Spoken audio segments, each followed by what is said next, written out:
빚내서 집 사지 말라고 하더니 빚내서 세금 내게 하고 있습니다. 가계부채 증가율이 여전히 높습니다. 가계부채의 상당 부분을 차지하는 주택 구입자금 대출과 전세 대출이 여전히 줄고 있지 않기 때문입니다. 그런데 최근에 주택담보대출을 받아야 할 이유가 더 생겼습니다. 경기 침체로 소득은 줄었는데 각종 공과금, 부동산 세금 폭탄 덕분입니다. 최근에 시중에는 대출로 세금 내는 게 유행이라고 합니다. 세금 내기 위해서 대출을 받아야 한다는 것인데 이게 말이 됩니까?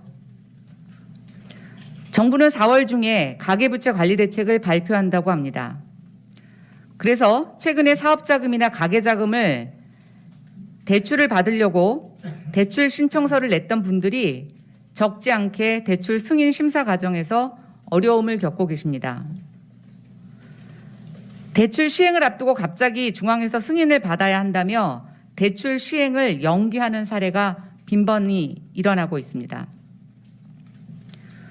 부동산 소유했다고 어디서 현금 수익이 생기는 것도 아니고 현금 부자도 아니고 부모 찬스를 쓸 수 있는 사람도 아닌 대부분의 평범한 사람들은 이런 은행의 대출 형태에 당황, 당혹, 멘붕입니다.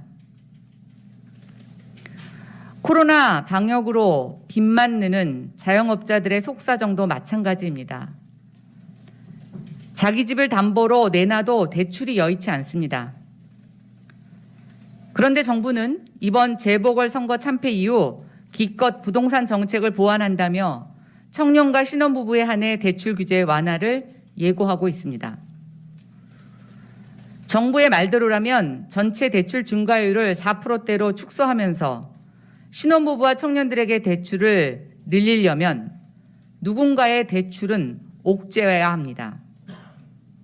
누가 앞으로 더 살기 힘들어질지 예상이 됩니다. 서울시장의 상생방역 제한의 필요성을 내심 인정하면서도 공이 야당 시장 몫이 될까 봐 덜컥 수용하지 못하는 모습을 보면 가슴이 답답합니다. 상생방역도 안 돼. 자가진단 시트도 안 돼. 백신 확보도 안 돼. 사회적 거리두기 강화도 안 돼. 도대체 어쩌란 말입니까?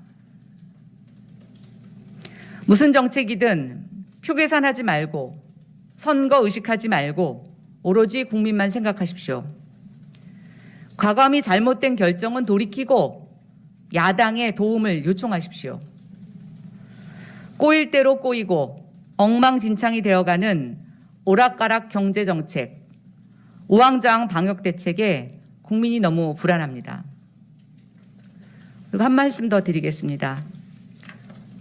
어제 송원석 의원이 자진 탈당을 하셨습니다. 아마 본인이 표현할 수 있는 최대한의 사과와 책임의 표현이라고 생각이 됩니다. 그런데 저는 아직 끝나지 않았다고 생각합니다. 개인의 일탈의 문제인지 우리 당이 갖고 있는 내부 구조적인 문제인지 한번 이번 기회에 저는 점검해야 된다고 생각합니다.